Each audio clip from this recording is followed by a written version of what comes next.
Hi everyone, सभी का warm welcome है वाई टी और इंग्लिश शूटर पे। आज सुबह का सेकेंड एडिटोरियल द हिंदू का पढ़ लेते हैं। गॉन गर्ल्स इसका टाइटल है। ये आर्टिकल लिखा हुआ है क्राइम्स अगेंस्ट वीमेन पे। भारत में औरतों के खिलाफ कौन से गुनाह होते हैं, क्या उनका सोल्यूशन है और आज की स्थिति कैसी है, इस आर्टिकल में आपको बताया गया है। बहुत ही इंफॉर्मेटिव आर्टिकल है। आज का क्विज दिखा रहा हूँ आपको। 5 क्वेश्चन आपके सामने हैं। आर्टिकल पढ़ते हुए इन क्वेश्चंस को आपको सॉल्व करना है। कॉम्प्रिहेंशन का क्वेश्चन तो आर्टिकल से ही होगा, बाकी जो ग्रामर वोकैबुलरी के क्वेश्चंस हैं ये जो आपने डिस्कस करेंगे आर्टिकल के दौरान उसी पे बेस्ड हैं। तो ध्यान से ग्रामर वोकैबुलरी को सीखो और 5 में से 5 मार्क्स को स्कोर करो। सॉल्यूशंस क्लास के लास्ट में करवाता हूँ। चलिए आइए कुछ नया सीखते हैं।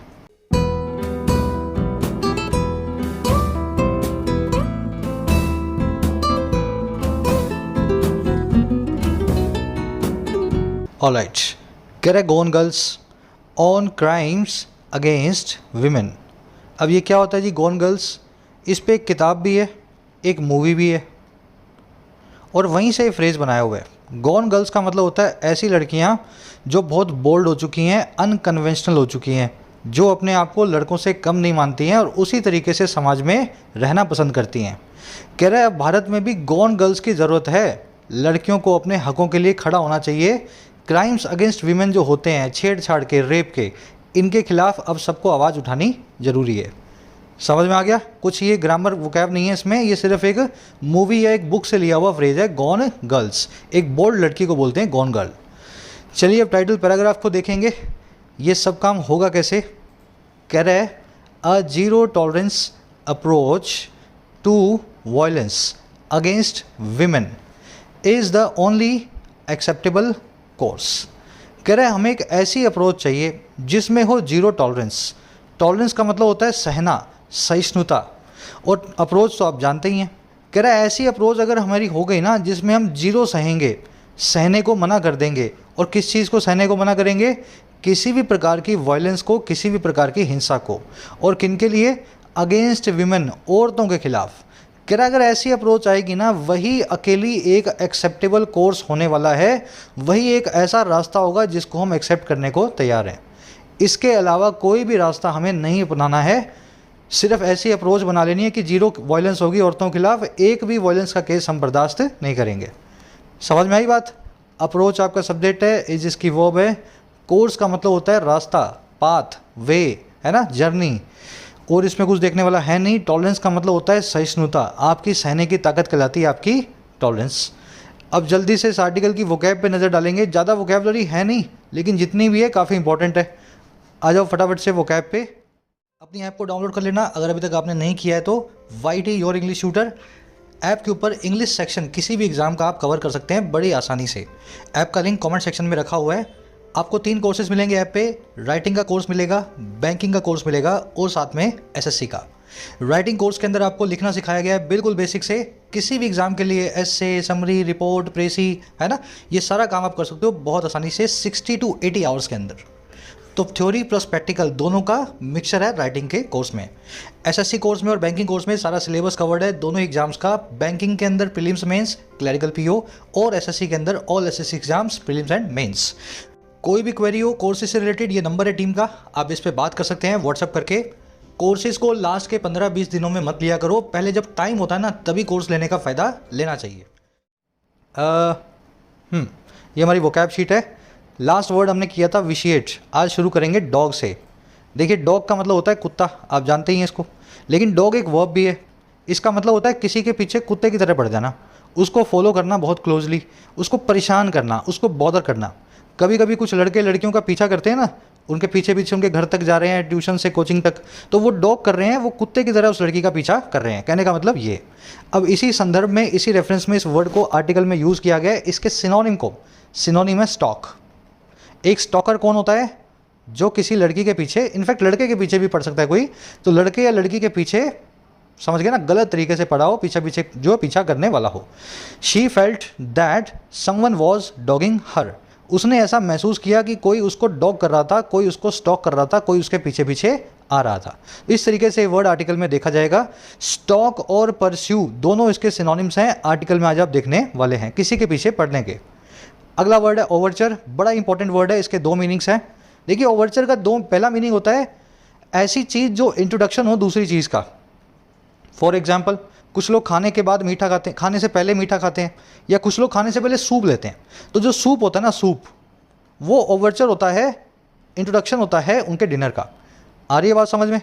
कुछ लोग सोने से पहले नींद की दवाई लेते हैं, तो वो नींद की दवा जो है उनकी नींद का ओवरचर है। तो जो पहले आने वाली चीज़ होती है ना, उसको बोलते हैं ओवरचर। ये है इस वर्ड का पहला वाला मीनिंग। अब एक इसका दूसरा मीनिंग भी है। ओवरचर का मतलब होता है एक प्रपोजल या सजेशन, जो इसलिए दिया जाए कि सामने वाले की अंदर की बात आप पूछना चाह रहे हो उससे। आप किसी को कुछ सजेशन या प्रपोजल इस तरह का देते हो कि देखें सामने वाला क्या बोलता है ना, इसको भी बोलते हैं ओवरचर। आज इसका ये दूसरा वाला मीनिंग यूज होगा आर्टिकल में। मैं अब यूज करके दिखा देता हूँ। Drinks were overture to dinner. Drinks जो थी वो इंट्रोडक्टरी थी डिनर के लिए, पहले ड्रिंक्स सर्व की गई फिर डिनर खिलाया गया। तो ये तो हो गया पहला वाला meaning. She rejected his friendly Overture. उसने रिजेक्ट कर दिया उसके फ्रेंडली प्रपोजल्स को। तो जो भी उसके पास प्रपोजल आए थे उस लड़के के, उसने उनको मना कर दिया। तो ये प्रपोजल के लिए भी यूज होता है। आज इसको आर्टिकल में आप देखेंगे। सेकेंड वाला मीनिंग, अगला वर्ड है अबोमिनेबल। इसका मतलब होता है बहुत ही बुरी चीज़, जो घृणा के लायक हो, जो नफरत के लायक हो। खास करके क्राइम्स के साथ में इस वर्ड को यूज़ किया जाता है। Child rape is the most abominable crime. Child rape जो है सबसे ज़्यादा एक्सेप्शनली बैड या डिस्टेस्टफुल क्राइम है, सबसे गंदा क्राइम है। अब अबोमिनेबल के, बहुत ही गंदी चीज़ के, ये सारे सिनोनिम्स हैं अच्छे अच्छे मतलब बड़े बड़े एडवांस, जैसे कि heinous, dreadful, macabre, egregious, repugnant, abhorrent, disgusting. ये सारे आप एक एक करके देखेंगे किसी ना किसी आर्टिकल में। आज के आर्टिकल में हीनियस और ड्रेडफुल, इन दोनों को देखने वाले हैं। ड्रेडफुल वो वाला क्राइम होगा जिसको सुनते ही आप में ड्रेड यानी फियर आ जाए। कई बार ऐसा क्राइम अपने सुनते ना, सोच के ही अपने को डर लगने लगता है, तो वो क्राइम जो होता है ड्रेडफुल कहलाता है। इसको मैकाब भी बोलते हैं, मैकाब है ना, मैकाब। चलिए अगला वर्ड है जंक्चर। जंक्चर का मतलब होता है टर्निंग पॉइंट, एक मोड़ आपकी ज़िंदगी में किसी भी चीज़ में आने वाला। इसको क्रॉस रोड या चौराहा भी बोलते हैं। The battle has reached a crucial juncture. ये जो जंग है अब एक बहुत ही क्रूशियल, बहुत ही इंपॉर्टेंट चौराहे पे या टर्निंग पॉइंट पे आ चुकी है। तो जहाँ से चीज़ें बदलने की पॉसिबिलिटी हो उसको बोलते हैं जंक्चर। चलिए अगला वर्ड है रेजिलियंस। रेजिलियंस क्या होती है? आपकी गिर के उठने की ताकत। आपने 2 बार एक एग्जाम को फेल किया और तीसरी बार आपने टॉप कर दिया, then this is your resilience. एक मुक्केबाज को फर्स्ट और सेकंड राउंड में बहुत बीटिंग मिली, लेकिन थर्ड राउंड में उसने नॉकआउट कर दिया। तो तीसरे राउंड में जब वो गिर के खड़ा हुआ, वही उसकी रेजिलियंस थी। और ऐसा इंसान जो गिर के खड़ा होना जानता हो उसको बोलते हैं रेजिलियंट। ये एडजेक्टिव और रेजिलियंस एक नाउन। आज आप रेजिलियंट नाम के एडजेक्टिव को आर्टिकल में देखेंगे। Indian economy's resilience held us cope with the recession of 2009। भारत की इकोनॉमी की गिर के उठने की ताकत ने, एबिलिटी टू बाउंस बैक ने, रेजिलियंस ने मदद किया हमें कि हम निपट सकें, कोप विद कर सकें 2009 की मंदी से, रिसेशन ऑफ 2009 से। चलिए लास्ट वर्ड है श्राउड या एनश्राउड। इसका मतलब होता है किसी को कवर करना, हाइड करना। श्राउड का मतलब होता है कफन। अगर किसी चीज़ को आप श्राउड कर रहे हैं या एनश्राउड कर रहे हैं तो उसको कफन के से जैसे ढक देते हैं ना, वैसे आप उसको हाइड कर रहे हैं। अब हाइड को कंसील करना भी बोलते हैं, कंसील करना भी बोलते हैं। तो आज कंसील वाला इसका सिनोनिम आर्टिकल में देखेंगे। हिज बैकग्राउंड इज एनश्राउडेड या श्राउडेड इन मिस्ट्री। ये दोनों एक ही वर्ड्स हैं, एनश्राउड और श्राउड, है ना। तो उसका जो बैकग्राउंड है वो छुपा हुआ है या कवर्ड है एक मिस्ट्री में, एक पहेली में। तो कंसील यानी छुपाने को आर्टिकल में आज आप देखने वाले हैं। तो चलिए यही 5 वर्ड्स हैं, डिटेल में आपको करवा दिए हैं। 5-7 मिनट लगाता हूँ ताकि कन्फ्यूजन ना हो। अब आ जाओ इस आर्टिकल की समरी पे। समरी ये है कि देश में महिलाओं के खिलाफ जो है क्राइम्स बढ़ते जा रहे हैं, और बढ़ नहीं रहे हैं, एक्चुअल में रिपोर्ट भी हो रहे हैं। पहले रिपोर्ट नहीं होते थे, आजकल रिपोर्ट होने लगे हैं। अब हमारा आर्टिकल ये कह रहा है कि जो रिपोर्ट हो रहे हैं ना 10, 20, 50 क्राइम्स जो हम सुनते हैं हर साल, इससे कहीं ज़्यादा क्राइम्स महिलाओं के खिलाफ, औरतों के खिलाफ होते हैं। और इन क्राइम्स को रोकने का एक ही तरीका है, सरकार को जीरो टॉलरेंस अप्रोच बनानी पड़ेगी। हर वो आदमी जो छेड़छाड़ करे, जो किसी लड़की का रेप करे या ऐसी घटनाओं में शामिल हो, ऐसी सज़ा उसको मिले कि समाज के अंदर एक उसको जो है एग्जाम्पल बन जाए। और इसी तरीके से लॉन्ग टर्म में इन क्राइम्स को रोका जा सकता है। इसके अलावा कोई भी रास्ता नहीं है किसी भी सभ्य समाज में ऐसे क्राइम्स को रोकने का।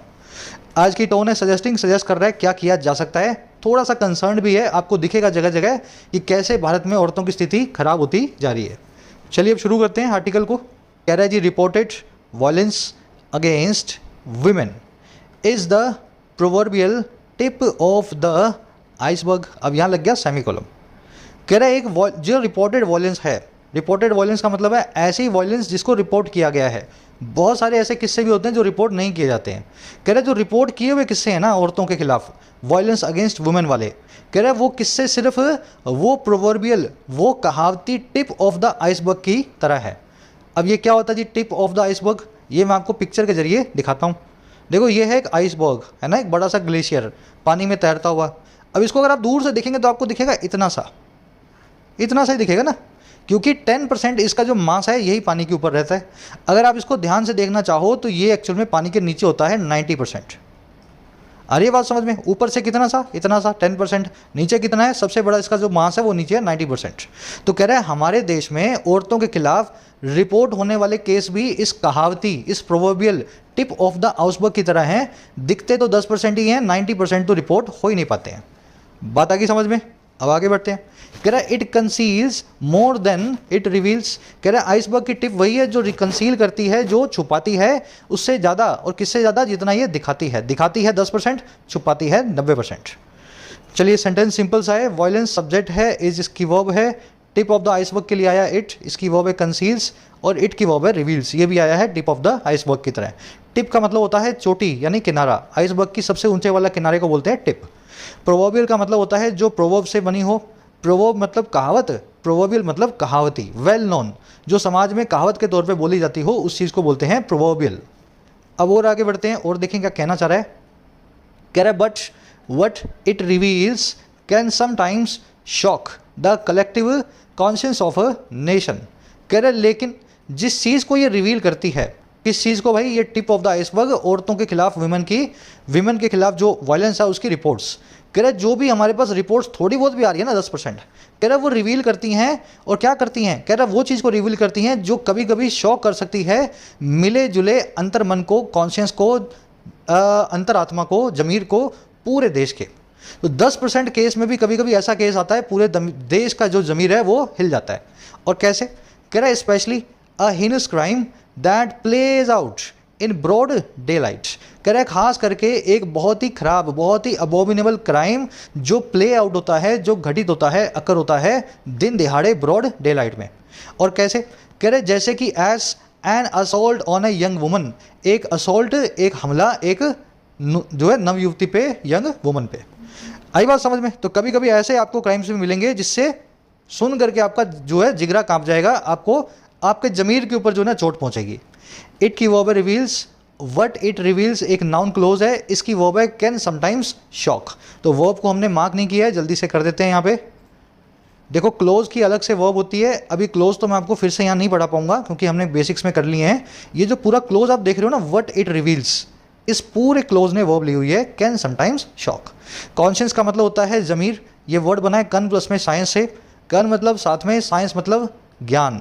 हम सभी लोगों का जो मिला जुला ज्ञान है वही तो हमारा अंतरात्मा है, वही हमारा जमीर है और वही हमारा मॉरल सेंस है। ऐसे इस वर्ड को याद रखा जा सकता है। हीनस का मतलब होता है बहुत ही बुरा, नफरत के लायक, अबॉमिनेबल, ड्रेडफुल, मकाब, है ना, सारे वर्ड्स आपको बताए हुए हैं। दैट आया उस क्राइम के लिए जो प्ले आउट होता है ब्रॉड डे लाइट में, यानी दिन दिहाड़े। प्ले आउट होने का मतलब होता है किसी चीज़ का टेक प्लेस करना, अकर होना, हैपन होना। असॉल्ट मतलब एक हमला। चलो आगे देखते हैं अब कौन सा हमला हुआ है इस वीक। हुआ ये है last weeks incident of violence in Chennai where college student Satyapriya was decapitated as a young man pursuing her romantically pushed her in the path of an oncoming train did no less tug at the heartstrings of the public। अब ये आपको अच्छे से words देख के थोड़ा डर लग रहा होगा लेकिन बड़े आसान है ये। कह रहे पिछले हफ्ते की ही घटना है, लास्ट वीक का इंसिडेंट है। और इंसिडेंट कौन सा? वायलेंस का, यानी कि हिंसा का। अच्छा जी, इसमें क्या हुआ था? कह रहा है इसमें हुआ ये था चेन्नई के अंदर, जहाँ पे एक कॉलेज स्टूडेंट थी सत्यप्रिया। इसको क्या किया गया? ये को इसको डिकैपिटेट किया गया। अब डिकैपिटेट करने का मतलब होता है सर धड़ से अलग कर देना, बिहेड कर देना। इसका गला काट दिया गया। और कैसे काटा गया? कह रहा है ऐसे काटा गया कि एक यंग मैन जो इसको डॉग कर रहा था, परस्यू कर रहा था, स्टॉक कर रहा था, इसके पीछे कुत्ते की तरह पड़ा था, वो उसने रोमांटिकली इसको पुश कर दिया। एक देखो परस्यू कर रहा था रोमांटिकली, है ना, एक रोमांटिक अफेयर के अंदर इसके पीछे पड़ा था। उसने इसको पुश कर दिया, इस लड़की को, रास्ते में, पाथ में आती हुई एक ट्रेन के। आई बात समझ में?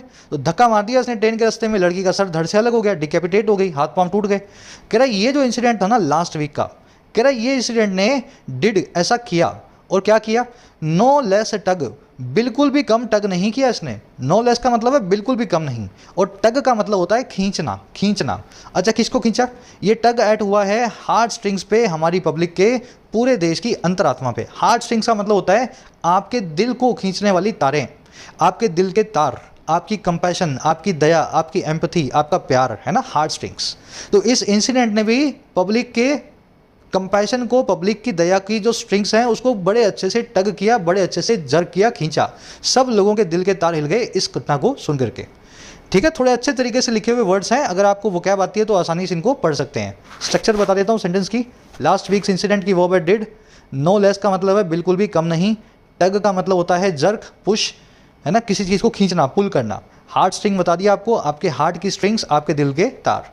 अच्छा, सत्यप्रिया की वर्ब है वॉज डिकैपिटेटेड, और यंग मैन की वर्ब है पुश्ड। इस यंग मैन ने इसको पुश किया, लड़की को रास्ते में से, मतलब इसके जो है ट्रेन के रास्ते में पुश किया।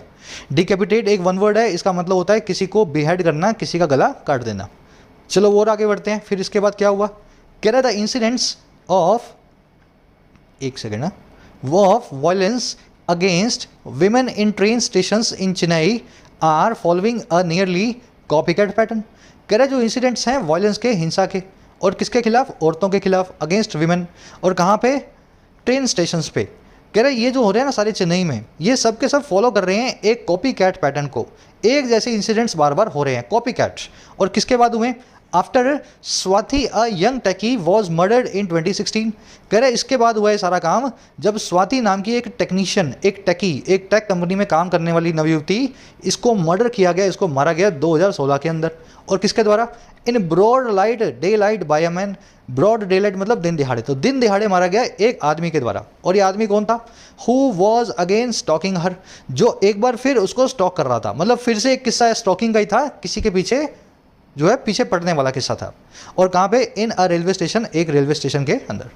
तो जब से स्वाति को मारा गया 2016 में, तब से लड़कियों को स्टेशन पे ट्रेन के आगे देने की घटनाएं चेन्नई में कॉपी कैट पैटर्न की तरह हो रही हैं। आगे बात समझ में, इंसिडेंट्स की वर्ब है आर फॉलोइंग, स्वाति की वर्ब है was murdered, again in passive voice. Techie मतलब टेक कंपनी में काम करने वाला कोई इंसान, कॉपी कैट पैटर्न आप जानते हैं। हु की वर्ब है वॉज स्टॉकिंग। स्टॉक का मतलब डॉग करना, हाउंड करना, पीछे पड़ जाना, परस्यू करना, अनॉय या बॉदर करना, कुत्ते की तरह किसी का पीछा करना। चलो और आगे देखते हैं और क्या हुआ। और हुआ ये जी, in 2021 Shweta a young college goer was murdered near a suburban train station by a man. कह रहे 2021 में श्वेता नाम की एक यंग कॉलेज गोअर थी, इसको मर्डर किया गया एक सब अर्बन ट्रेन स्टेशन के आसपास, एक ऐसे रेलवे स्टेशन के आसपास जो सब अर्बन था, जो मेन स्टेशन नहीं था शहर का, छोटा मोटा स्टेशन था। और किसके द्वारा, ऑफ कोर्स एक आदमी के द्वारा। और किसमें, इन अ ट्रबल्ड रिलेशनशिप विद हर, जो आदमी इस औरत से, इस लड़की से ट्रबल्ड रिलेशनशिप में था, ऐसे रिश्ते में था जिसमें कई परेशानियां थी। श्वेता की वर्ब है वॉज मर्डर्ड। ठीक है, चलो और आगे बढ़ते हैं। कह रहा in each of these cases the inability of the stalker to accept the fact that his overtures were turned down by the girl directly led to the violence।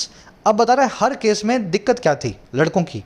कह रहा है इनमें से हर एक केस में, ईच ऑफ दिस केसेस, जो inability थी ना, जो असक्षमता थी, जो कमजोरी थी, और किसकी, स्टॉकर की, यानी कि पीछे पड़ने वाले लड़के की। अच्छा, इनएबिलिटी किस चीज़ में भाई, इनएबिलिटी थी एक्सेप्ट करने की, इस चीज़ को मान लेने की। और वो चीज़ थी ये वाला फैक्ट कि जो उस लड़के के ओवरचर्स हैं, जो उस लड़के के प्रपोजल हैं, उनको टर्न डाउन कर दिया गया है, लड़की के द्वारा खारिज कर दिया गया है बाय द गर्ल। लड़का जब इन चीज़ों को नहीं समझ पा रहा था ना, इनएबिलिटी थी, वही चीज़ डायरेक्टली लीड टू कर गई वायलेंस की तरफ, हिंसा की तरफ, है ना। तो ईगो का गेम था सारा। लड़का सोच ही नहीं पा रहा था, समझ ही नहीं पा रहा था कि कैसे मुझे किसी ने टर्न डाउन कर दिया। इसी गुस्से में, इसी ईगो में सारे के सारे वायलेंस जो हैं हुए थे। इनएबिलिटी की वर्ब है लेड टू। ओवरचर आप जानते हैं, इंट्रोडक्शन किसी चीज़ का, जैसे खाने से पहले आने वाला सूप, या फिर एक प्रपोजल को बोलते हैं ओवरचर, जो कि एक दूसरे इंसान को दिया जाता है उसकी राय जानने के लिए, है ना, ओवरचर। ओवरचर की वर्ब है were turn down, again in passive voice, passive voice. चलो और आगे बढ़ते हैं। लीड टू में टू प्रेपोजिशन होती है। इस लीड टू के बाद में हमेशा या तो आपको मिलेगा नाउन या मिलेगी वर्ब की आईएनजी फॉर्म। जानते हैं ना इस केस को, इसमें टू प्रेपोजिशन है। अगर लीड टू के बाद में नाउन आए तो ठीक है, जैसे वायलेंस आया हुआ है यहाँ पे, लेकिन अगर वर्ब होती, मान लो प्ले लिखा होता, तो ये गलत हो जाता। आपको लिखना चाहिए प्लेइंग, है ना, वर्ब की आईएनजी फॉर्म आएगी लीड टू के बाद। चलो इस पर एक आगे ग्रामर कॉन्सेप्ट आपको मिलेगा इसी क्लास में। कह रहा है earlier this month an 8-year old girl in Delhi was kidnapped, sexually assaulted and murdered. कह रहा है इसी साल की इसी महीने की शुरुआत में 8 साल की एक बच्ची थी, दिल्ली में किडनैप की गई, सेक्सुअली असॉल्ट की गई और उसका मर्डर किया गया। इस गर्ल की 3 वर्ब्स हैं, was kidnapped, assaulted and murdered. चलिए और आगे बढ़ते हैं, और क्या हुआ। कह रहा है in September the bodies of 2 teenage girls were found in Lakhimpur Kheri in UP.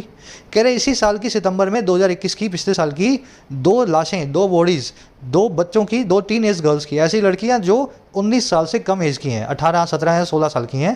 कह रहे इनकी बॉडियां पाई गई, इनके शव पाए गए लखीमपुर खीरी नाम के गांव में, उत्तर प्रदेश के अंदर। तो इन दोनों बॉडीज़ की वर्ब है वर फाउंड, पैसिव वॉइस में। हुआ ये, कह रहे police said they had been strangled with a scarf and hung from a tree after they were raped। Police ने ऐसा बोला कि उनको स्ट्रेंगल किया गया था, उनको गला घोटा गया था। स्ट्रेंगल करना, किसी का गला घोटना, और कैसे, एक स्कार्फ के जरिए, और इनको टांग दिया गया था गला घोटने के बाद में एक ट्री से, एक पेड़ से, इसके बाद में कि जब वो रेप की गई, आफ्टर दे वर रेप्ड। आई बात समझ में। तो इस तरीके से इन दोनों लड़कियों के साथ में लखीमपुर खीरी में वायलेंस हुई थी। यहाँ पे 2 वर्ब्स हैं, पुलिस की तो वर्ब है सेड, लड़कियों की 2 वर्ब्स हैं, they had been strangled and they had been hung. चलिए दे की वर्ब है रेप्ड, अगेन ये भी लड़कियों के लिए आया है। हंग का मतलब होता है किसी को टांग देना, है ना, जैसे तस्वीर टांगते हैं दीवार पे, उसी तरीके से लड़कियों को टांग दिया, कहाँ पे, मतलब पेड़ पे, है ना, हंग कर दिया। चलिए कह रहा only a few cases hit the dead headlines and make an impact on social media. कह रहा महज थोड़े से ही केस जो हैं हिट करते हैं एक हेडलाइन को, होते तो बहुत सारे हैं, एक आधा केस ही लखीमपुर खीरी जैसा सबके सामने आता है, या फिर वो केसेस हिट करते हैं, मेक करते हैं किसी इम्पैक्ट को हमारी सोशल मीडिया पे जो है प्लेटफॉर्म्स पे। केसेस की वर्ब है हिट, केसेस की वर्ब है मेक, है ना, प्रेजेंट इंडेफिनिट टेंस में दोनों वर्ब्स लगी हुई हैं, cases hit and cases make. कह रहा है many more go unreported the massive unseen underbelly of the iceberg. कह रहे इनसे कई ज़्यादा जो केस हैं वो अनरिपोर्टेड जाते हैं, और यही तो वो बड़ी सी बिना देखी या छुपी हुई अनसीन अंडरबेली होती है किसी भी आइसबर्ग की। आ रही बात समझ में। अंडरबेली मैंने आपको बता दिया ना, पानी के नीचे का हिस्सा कहलाता है अंडर की बेली, तो ये अंडरबेली तो किसी को दिखती नहीं है। वैसे ही वायलेंस अगेंस्ट वीमेन के जो केसेस हैं उनकी अंडरबेली भी किसी ने नहीं देखी, क्योंकि वो केस पुलिस में रिपोर्ट नहीं होते हैं। चलिए अंडरबेली देख लिया आपने, अब आ जाओ नेक्स्ट पैराग्राफ पे। अब ये बताएगा कि इंडिया कर क्या रहा है। ये सब केसेस तो हो रहे हैं, लेकिन सरकार ने क्या कदम उठाए हैं पिछले 10 सालों में। कह रहा है जी, in the chequered history of handling the many forms of violence against women in India. कह रहा है चेकर्ड हिस्ट्री में, कैसी हिस्ट्री, जो चेकर्ड है, चेकर्ड का मतलब है जिसपे स्पॉट्स हैं, कभी अच्छी चीज़ है कभी बुरी चीज़ है, कोई बड़ा केस हो जाता है, ख़राब केस, फिर उसके बाद कुछ अच्छा जो है सरकार कदम भी लेती है। तो मिली जुली सी डाइवर्सिफाइड या पैटर्न बनी हुई हिस्ट्री में, और कौन सी हिस्ट्री जो है हैंडल कर देने की कई सारे रूपों को, फॉर्म्स को, वायलेंस अगेंस्ट वुमेन के भारत देश में, इंडिया में। कह रहा है इस हिस्ट्री में हुआ क्या। इस हिस्ट्री में ये हुआ जी, the horrific Nirbhaya rape of 2012 is a definite milestone. जो हॉरिफिक या जो बहुत ग्रूसम या अबोमिनेबल या डराने वाला जो हीनियस क्राइम था निर्भया रेप वाला 2012 का, वो अपने आप में एक निश्चित माइलस्टोन है, मील का पत्थर है। तो इस हिस्ट्री में एक चीज़ बहुत बड़ी हुई है, एक माइलस्टोन बनाया गया है 2012 के केस को, जिसके बाद में सरकार ने बहुत बड़े बड़े कदम उठाए थे। आगे बात समझ में। माइलस्टोन क्या होता है, मील का पत्थर, एक बहुत ही बड़ा इवेंट। चलिए निर्भया रेप की वो इस चेकर जानते हैं आप, जिसमें मिली जुली चीज़ें हो, डाइवर्सिफाइड हो। आगे कह रहा है it rocked the nation with such force that lawmakers rushed to strengthen laws. कह रहा है इसने हिला करके रख दिया, रॉक करके रख दिया, और किसको, पूरे देश को। रॉक का मतलब होता है किसी को हिला देना। इसने हिला करके रख दिया पूरे देश को इतनी फोर्स के साथ में, इतनी ताकत के साथ में, कि हमारे लॉ मेकर्स, हमारे नेताओं ने जल्दबाजी में रश किया, और किस लिए, ताकि स्ट्रेंथन किया जा सके लॉज को, हमारे कानूनों को मजबूत बनाया जा सके। और इन्होंने क्या किया जी, जल्दबाजी में इन्होंने कानूनों को मजबूत बनाया, और साथ ही and put in place systems and infrastructure. इन्होंने पुट इन प्लेस किया, इन्होंने ला करके दिया ऐसा सिस्टम और ऐसा ढांचा, infrastructure, that were meant to ensure such dreadful incidents are never repeated.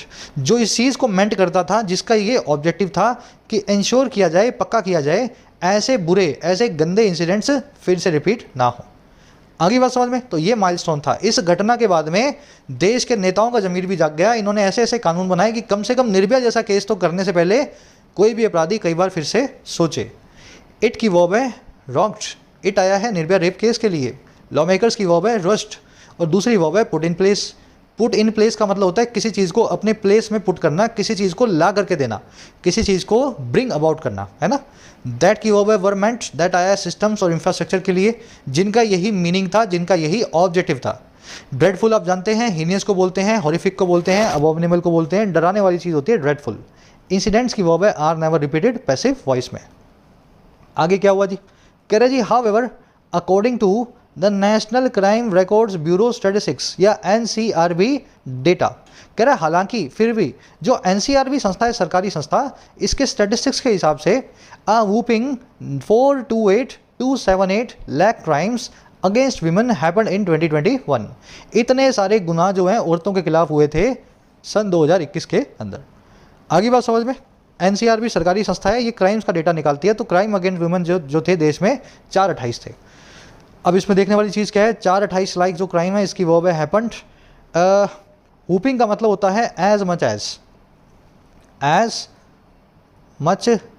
As, और ये कब लगाए जाते हैं दोनों वर्ड्स, किसी बड़ी जो संख्या को है उसको बताने के लिए। अगर आप ये कहना चाह रहे हो ना 428 बहुत बड़ा है, इतना बड़ा है कि आपकी आंखें बड़ी हो जानी चाहिए, तो आप उसके सामने इस वर्ड को फिट कर देते हैं हुपिंग को, या फिर आप लगा देते हैं एज मच एज। ठीक है ना। तो इस तरीके से आप इन दोनों वर्ड्स को यूज़ करना सीखें। और इसमें कुछ देखने वाला है नहीं। अच्छा, एक सवाल है आपसे, यहाँ पे हैपेंड की जगह पे हैव हैपेंड लिख दूँ तो क्या सेंटेंस सही होगा क्या? Whooping 4.28 lakh crimes have happened in India in 2021, अगर ऐसा लिख भी डालूं तो क्या ये कोई सेंटेंस गलत हो जाता है? होता है या नहीं होता, बताना कमेंट सेक्शन में। क्यों गलत होता है ये भी बताना जिन लोगों को पता है। ये सभी कॉन्सेप्ट्स एडिटोरियल में बार बार रिपीट होते हैं। अगर आप क्लास में रहते हो रोज़ तो ये सारे कॉन्सेप्ट्स आपके रिपीट हो जाएंगे। अब ये क्राइम्स बताएगा, कह रहा है these included rape and murder, dowry harassment, kidnapping, forced marriage, trafficking and online harassment. ये सारे जो क्राइम्स थे इनमें ये सब चीज़ें शामिल थी। रेप करना, रेप करके मर्डर करना, दहेज मांगना, किडनैप करना, जबरन शादी करना, ट्रैफिकिंग का मतलब खरीद फरोख्त करना, ऑनलाइन तौर पे हरास करना। आगे बात समझ में, दीज की वर्ब इंक्लूडेड। अब यहाँ पे आरसी का क्वेश्चन आपका सॉल्व हो जाता है अगर आपने आरसी शुरू में देखा था। आपसे पूछा गया कि NCRB स्टैटिस्टिक्स के हिसाब से इनमें से कौन सी चीज़ क्राइम अगेंस्ट वुमेन में काउंट नहीं होती हैं। ठीक है, देख लो, खुद से देख लो और अपना आंसर यहीं पे निकाल लो। साथ साथ सॉल्व करना होता है क्विज को, वेट नहीं करना होता लास्ट में, है ना। चलो निकाल लोगे खुद से। अब आ जाओ आगे। ये सारे क्राइम्स गए हो, आगे हुआ ये, कह रहा है at this juncture a decade later it is pertinent to ask. अब कह रहा है इस दोराहे पे, इस चौराहे पे, इस जंक्चर पे, इस टर्निंग पॉइंट पे, और कब, एक दशक के बाद में, 10 साल के बाद में। कह रहा है इट इज़ पर्टिनेंट, ये चीज़ बड़ी ही जायज़ है, पर्टिनेंट है, अप्रोप्रिएट है या रिलेवेंट है। और क्या चीज़ कि हम आस्क करें, हम पूछें। और क्या पूछना, if the government has rolled out all the strategies conceived of and fuelled by the Nirbhaya case, कि हाँ या ना हमारी सरकार ने रोल आउट किया है या नहीं किया है। रोल आउट का मतलब होता है लॉन्च करना, सारी की सारी स्ट्रेटजीज को जो कंसीव्ड ऑफ थी या फ्यूल्ड बाय थी निर्भया केस के द्वारा। कंसीव्ड ऑफ का मतलब होता है पैदा होना, और फ्यूल्ड बाय का मतलब होता है भड़काया जाना, है ना, किसी चीज़ को आगे इंस्टिगेट करना, प्रोवोक करना। तो अब 10 साल हो गए हैं, तो इस दोराहे पे बिल्कुल सही बात होगी हम सरकार से ये पूछें कि निर्भया फंड से, निर्भया केस के बाद जो फंड आपने बनाया था उससे पैदा हुई या उससे फ्यूल की गई स्ट्रेटजीज में से कितनी आपने 10 सालों में रोल आउट यानी कि लॉन्च की है। कितनी स्ट्रेटजीज आज भी आप सोचते ही जा रहे हो 10 साल बाद भी कि हम देश में लागू करेंगे। इट की वर्ब है इज। पर्टिनेंट का मतलब होता है जो जुड़ा हुआ हो, जो रेलेवेंट हो, जो अप्रोप्रिएट हो, जो सूटेबल हो। इसके लिए एक बहुत ही अच्छा वर्ड है जर्मेन। जर्मेन, मान लीजिए मैं आपको कोई ऐसी चीज़ बता दूं जो आपके एग्जाम से रिलेटेड ना हो, तो आप बोलेंगे sir this concept is not pertinent to my exam, या इट इज़ नॉट सूटेबल या रेलेवेंट या अप्रोप्रिएट फॉर माय एग्जाम, और it is not germane to my exam. आगे बात समझ में। आप कॉमिक बुक्स पढ़ते हो तो वो आपके एग्जाम से उसका कोई कनेक्शन नहीं है, तो आप बोल सकते हो comic books are not germane to my preparation, है ना। इस तरीके से इस वर्ड को यूज़ करना सीखो। अब मैं कहना ये चाह रहा हूँ, कंसीव्ड के बाद में ऑफ आता है जिस भी चीज़ को जहाँ से पैदा किया जाता है, फ्यूल्ड के बाद में बाय लगाया गया, दोनों की अलग अलग प्रिपोजिशन है, दोनों अलग अलग एडजेक्टिव्स हैं, कंसीव्ड ऑफ। चलो आगे बढ़ते हैं। कह रहा है जी speedy process of trial and resolution resulting in conviction of the accused is a casualty in courts. कह रहे जो स्पीडी प्रोसेस है, जल्दी से जो कार्रवाई है, और किसकी, केस चलाने की और रिजोल्यूशन की, और वो रिजोल्यूशन जो रिजल्ट इन हो, जो परिणाम निकले, जिसका ये फल निकले, और फल निकले कॉन्विक्शन यानी कि दोष सिद्धि, और किसकी, अक्यूज्ड की, ऐसे लोग जिन पे आरोप लगा है, अभियुक्त की। कह रहा है ऐसा जो स्पीडी प्रोसेस है ना, वो एक कैजुअलिटी है हमारी कोर्ट्स में, एक बड़ा एक्सीडेंट है। कैजुअलिटी का मतलब होता है बड़ा एक्सीडेंट।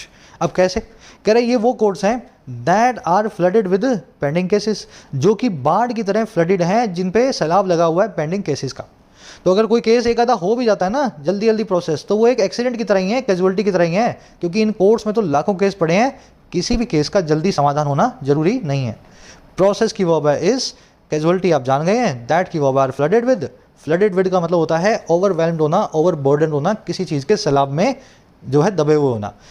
चलिए, कह रहे द सस्टेनेबल डेवलपमेंट गोल्स और SDG underline the importance of building safe, resilient and inclusive cities. कह रहे जो SDG हैं ये हर देश के लिए बनाए गए हैं, जिसको हर देश को पूरा करना है, हर क्षेत्र में होते हैं ये, शिक्षा के क्षेत्र में, हेल्थ के क्षेत्र में। कह रहे जो SDG हैं UN के, यूनाइटेड नेशंस के, ये सभी सस्टेनेबल डेवलपमेंट गोल्स अंडरलाइन करते हैं, प्रकाश डालते हैं, रोशनी डालते हैं, और किस पे, उस इंपॉर्टेंस पे जो है बिल्ड करने की सेफ यानी महफूज और रिजिलियंट और इंक्लूसिव सिटीज़ को, ऐसी सिटीज़ को जो इंक्लूसिव हैं, सबको अपने दायरे में लेती हैं, और रेजिलियंट हैं, जो गिर के खड़ी होती हैं, जिनमें कोई छोटी मोटी घटना होती है लेकिन फिर से कानून व्यवस्था फिर से सही हो जाती है। और कहाँ से, फ्रॉम अ जेंडर लेंस, और ये सारा काम होगा जेंडर के पर्सपेक्टिव से, औरतों के पर्सपेक्टिव से। तो SDG यही बोलता है कि ऐसी सिटीज़ बनाओ, आदमी और औरतें जिनमें दोनों आराम से रह सकें, सेफ हों सभी के लिए, और रेजिलियंट हो, किसी भी घटना के बाद में कानून व्यवस्था वहाँ बनी रहे। गोल्स की वो है अंडरलाइन, अंडरलाइन आप जानते हैं, अंडरलाइन, हाईलाइट, एम्फसाइज, किसी चीज़ पे जोर डालना। रेजिलियंट मतलब जो गिर के खड़े होने की क्षमता रखता हो। कह रहे no slackening on the part of authorities is acceptable. कह रहे कोई भी ढिलाई, कोई भी कोताही या स्लैकनिंग अथॉरिटीज़ के पार्ट पे या सरकार की तरफ से, on the part of authorities, कह रहा है वो एक्सेप्टेबल नहीं होगी, अब उसको नहीं सहा जाएगा। और कब, when it comes to dealing with violence against women. कह रहे जब बात होती है, व्हेन इट कम्स टू, जब बात हो, और किसकी, डील विद करने की, निपटने की, औरतों के खिलाफ क्राइम से। आगे लगा के सेमीकोलन बता रहा है, कह रहे जी zero tolerance alone is acceptable, जो जीरो टॉलरेंस अकेली है वही एक्सेप्टेबल है, उसके अलावा कुछ भी हम एक्सेप्ट नहीं करेंगे। ये सेमीकोलन के बाद में नया क्लोज शुरू हो गया है, इस क्लोज को पहले वाले क्लोज से जोड़ के रखा है। आप बीच में यहाँ पे डॉट भी लगा सकते थे, यानी फुल स्टॉप भी लगा सकते थे, है ना। Semicolon is a new related clause. Slackening की वर्ब है इज, टॉलरेंस की वर्ब है is, when it comes to एक ऐसा फ्रेज है जिसमें टू प्रेपोजिशन है, इसलिए इसके बाद में वर्ब की ING फॉर्म लगी हुई है, डीलिंग विद। वो सारे फ्रेजेस मैं आपको जल्दी से दिखा रहा हूँ जिनमें टू प्रेपोजिशन होता है और उनके बाद में वर्ब की ING फॉर्म लेता है। चलो जी, ये सारे फ्रेजेस हैं, with a view to, admit to, in addition to, cold to, यहीं पे आपको मिल जाएगा। व्हेन इट कम्स टू कहाँ मिलेगा, कहाँ जी, व्हेन इट कम्स टू मिला ना, व्हेन इट कम्स टू के बाद में या तो नाउन आएगा या जीरेंड आएगा, इन सभी फ्रेजेस के बाद।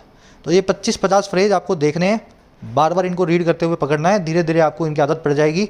इनमें टू के बाद में वर्ब की बेस फॉर्म को या V1 को आप नहीं लगाएंगे। Deterrent to, challenge to, with a view to, admit to, है ना। चलो स्क्रीनशॉट ले लो इसका, आज के क्विज में यूज़ होगा ये कॉन्सेप्ट। चलो आ जाओ आर्टिकल पे, अब अपने फटाफट से रैप अप करके चलते हैं अपने क्विज पे। पहला क्वेश्चन सॉल्व करवा चुका हूँ आपको, फिर भी नहीं हुआ हो तो इसी वीडियो के फर्स्ट कमेंट में आंसर रखा है, हिंट के साथ में जाके चेक कर लो, फर्स्ट पिन कमेंट में। सेकंड में पूछा है वन वर्ड, किसी का गला काट देने को क्या बोलते हैं, सर काट देने को। तो ये वन वर्ड आपको आर्टिकल में करवाया जा चुका है, कोई ऑप्शन नहीं दे रहा हूँ, बिना ऑप्शन के करना है ताकि याद रहे आपको। थर्ड में एक ग्रामर की एरर है, इस एरर को मैं आपको एक छोटा सा आइडिया दे देता हूँ, यहाँ पे कहीं रखी हुई है, चेक कर लो, कॉमेंट में आंसर है, जाके मिला लेना। चौथे में आपसे पूछा है जर्मेन के 2 सिनोनिम्स बताओ। तो ये वर्ड अभी आया मेरे ख्याल से 5 या 7 मिनट पहले, जर्मेन, वो कॉमिक बुक्स करवाया था ना, कॉमिक बुक्स वाला आपको मैंने। तो जर्मेन से 2 सिनोनिम आपको बताने हैं। और 5वां मैंने आपको एक नया तरह का क्वेश्चन दिया है, इसमें क्या है, ओवरचर नाम के वर्ड को एक सेंटेंस में यूज़ करना है। अब इसके 2 मीनिंग्स हैं, अब कोई भी एक मीनिंग को यूज़ करते हुए इस वर्ड को एक सेंटेंस में यूज़ करो। ये जो इस टाइप के क्वेश्चन है सिविल सर्विसेज में बहुत पूछे जा रहे हैं, वर्ड्स को यूज़ कैसे किया जाए, तो यूज़ कैसे करना है सब लोग कोशिश करेंगे। 5वें को कमेंट सेक्शन में डालो, 5 के आंसर रखे हुए हैं इसी वीडियो के नीचे। आउट ऑफ 5 कितने मार्क्स मिले ज़रूर से बताना कमेंट सेक्शन में। कोर्सेज अवेलेबल हैं ऐप पे, जाके फ़ायदा ले सकते हो, टाइम रहते ही कोर्सेज का फ़ायदा लेना है। ऐसा ना हो लास्ट मोमेंट पे आकर के आप मैसेज करें सर 15 दिन रह गए, 1 महीना रह गया। अभी जब वक्त है पढ़ने का तो पढ़ाई पे पूरा ध्यान दो, कंटेंट सारा अवेलेबल है एप्लीकेशन पे, राइटिंग का, एसएससी का और बैंकिंग का। ऐप को जाओ, कमेंट सेक्शन से डाउनलोड करो, फर्स्ट कमेंट से लिंक रखा है।